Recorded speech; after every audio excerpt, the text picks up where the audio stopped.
maanta waa isla qaadanay madaxweynuhu inuu noqdo madaxweyne barnaamijka soo doorto ra'iisul wasaaraha madaxweynaha inuu magacaabo laakiin awoodda kalsoonisiinta iyo ka qaadista inay baarlamaanka leedahay arrintii xisbiyada ee saddex xisbiyo la xiray in laga dhigo xisbiyo ku salaysan nidaamka thresholdka ilaa 10% la gaarsiiyo si aysan u baahin waxaan hadda isla afgaranay dowladda xanaan doorasho annaga mucaaradka iyo iyagu muxaafid ah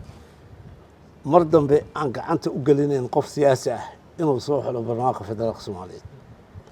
arrintaas waa arrinta ugu muhiimsan loo dhan yahay maanta ka hor waxay ku qeexnayd in dhowr boqol ama dhowr kun oo mas'uul ah ay talada iyo jaangoynta siyaasadda ka wada doodaan madaxweynaha Soomaaliya Xasan Sheekh Maxamuud iyo qaar ka mid ah xubnaha mucaaradka ee la magac baxay xubnaha samata bixinta ayaa heshiis ku gaaray magaalada Muqdisho iyagoo isku waafaqay hanaanka doorasho ee dalka loo qorsheeyay kulan gaar ah oo ay yeesheen madaxweynaha Soomaaliya Xasan Sheekh Maxamuud iyo xubnahan ayaa waxa kulankaasi ay uga hadleen arrimaha doorashooyinka iyo qaabka ay u dhacayso oo maalmihii ugu dambeeyay doodoodu ay taagneyd heshiiska kooban ilaa iyo 10 qodob ayay isla gaareen madaxweyne Xasan Sheekh Maxamuud iyo sidoo kale hogaamiyaasha mucaaradka gaar ahaan Maxamed Mursal Sheekh Cabdiraxmaan gudoomiye hore ee golaha shacabka ee baarlamaanka Jamhuuriyadda Federaalka Soomaaliya haddana ka mid ah xubnaha golaha shacabka ee baarlamaanka Soomaaliya Shariif Xasan Sheekh Aadan madaxweynihii hore ee dowlad goboleedka Koonfur Galbeed ra'iisul wasaarihii hore ee dowladda Federaalka Soomaaliya Cumar Cabdirashiid Sharmaarke wasiir hore Daahir Maxamuud Geele ahna afayeenka madasha samata bixinta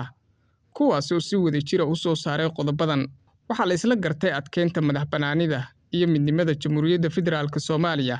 waxaa la isku raacay in laga wada qayb qaato xoojinta amniga dalka iyo dadaalada dib u xoreynta deegaanada ay weli ku sugan yihiin al-shabaab baarlamaanka federaalka iyo golayaasha wakiilada dowlad goboleedyada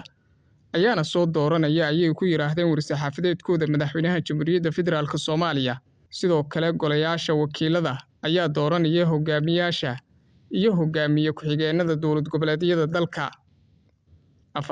madaxweynaha ayaa leh awoodda uu ku magacaabayo ra'iisul wasaaraha Jamhuuriyadda Federaalka Soomaaliya iyadoo uu ansixinayo golaha shacabka ee baarlamaanka Soomaaliya kalsoonidana kala noqon karo waxaa la isla gartay in ururkii hela ugu yaraan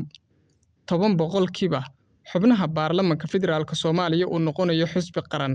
hanaanka doorashada dalka ayaa waxaa lagu saleynayaa xeerka doorashooyinka ee sanadkii 2024 iyadoo loo tixgelinayo qodobada warmurtiyeedka ku xusan ayay ku yiraahdeen qoraalkooda sidoo kale ay sida wadajirka u soo saareen madaxweyne Xasan Sheekh Maxamuud iyo xubnahan mucaaradka waxaa lagu heshiiyay in si dhaqso ah loo gudagalo qabashada doorashooyinka golayaasha deegaanka dowlad goboleedyada iyo kan dowladda Federaalka Soomaaliya sidoo kale waxaa lagu heshiiyay qodobka 8 ah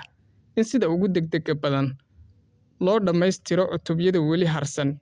ee dastuurka dowladda Federaalka Soomaaliya si loo sugo sharciyada iyo geedi socodka dowladdiska dalka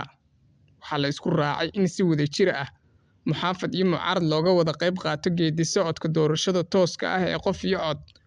oo lagu soo dooranayo golayaasha deegaanka golayaasha wakiilada ee dowlad goboleedyada iyo labada aqal ee baarlamaanka Jamhuuriyadda Federaalka Soomaaliya qodobka ugu dambeeya ayaa sidoo kale waxay ku yiraahdeen iyadoo la amba qaadayo isfahanka laga gaaray arrimihii lagu kala aragti duwanaa waxaan ugu baaqaynaa daneeyaasha siyaasadda in loo midoobo lagana wada qayb qaato dhamaystirka geedi socodka dimuqraadiyadda dalka ayaa lagu soo gabagabeeyay war-saxaafadeedkaasi taasi oo ka dhigan in doorashada golaha deegaanka si degdeg ah loo qaban doono sidoo kalena hogaamiyaasha dowlad goboleedyada ay soo dooran doonaan golayaasha deegaanka golayaasha wakiilada arrintan ayay si weyn uga soo horjeedeen xubnaha mucaaradka qaarkood walow intii garabkii ka goostay xubnaha mucaaradka ay si afgarad ah ula heshiiyeen madaxweynaha Jamhuuriyadda Federaalka Soomaaliya kuwaasi oo ay ka wada heshiiyeen hanaanka doorasho iyo magacaabista ra'iisul wasaaraha si weyn ayay ugu kala aragti duwanaayeen xubnaha mucaaradka qodobadani walow qaarkood ay soo jeediyeen in laga tanaasulo cutubka afraad kaasi oo ay diiday madaxtooyada Villa Soomaaliya si kastaba ha ahaatee ilaa iyo hadda wax warar kama soo bixin dhanka kale ee xubnaha mucaaradka iyagu ka aragti duwan dowladda Federaalka Soomaaliya si weyn u diidan qodobada saaxiibadooda kale ay raaceen. Iskariim Maxamed Salaad Fayf Soomaali TV Muqdisho. xanuun iyo shidadii ilaah baa shaafiye shaafi hospital xumadaada u sheego dhaqaatiir shakila'aan shahaado sare laba shaafi kugu diyaaray xumadaada u sheego adigoon isi shidayno naftaada shalow ka tuurin shaafi baaba diyaaray xumadaada u sheego isbitaalka shaafi waa mid ka tilmaaman isbitaalada dalkeenna aqoon iyo qalabba isbitaalka shaafi waxa uu caan ku yahay loogana dambeeya qallimada casriga ilaah mahadiis waxa uu ku guulaystay qallimo lagu samayn waayey dalka gudihiisa waana sababta looga maarmay dibadda waxa uu caan ku yahay isbitaalka qalabka casriga ah ee lagu sameeyo qallimada casriga ka oo ay adeegsanayaan khubarada ku takhasustay qallimada casriga ah ee kugu diyaaray isbitaalka shaafi waxa uu la gaar yahay kuna caanbaxay suuxdinta casriga ah ee aan lahayn cabsida badan waa jiifo sooka shaafi hospital waa astaanta daryeelka hooyada iyo dhallaanka waana tiirka daweynta cudurrada guud isbitaalka shaafi 7 maalin 24 saac waheegan waana ku diyaar howlwadeenadiisa shaafi hospital wuxuu caan ku yahay halku dhigiisuna yahay xanuunkaaga ku sheega afkaaga hooyo si aad u daryeesho naftaada ka dhig doorashadaada koowaad شافي هوسبيتال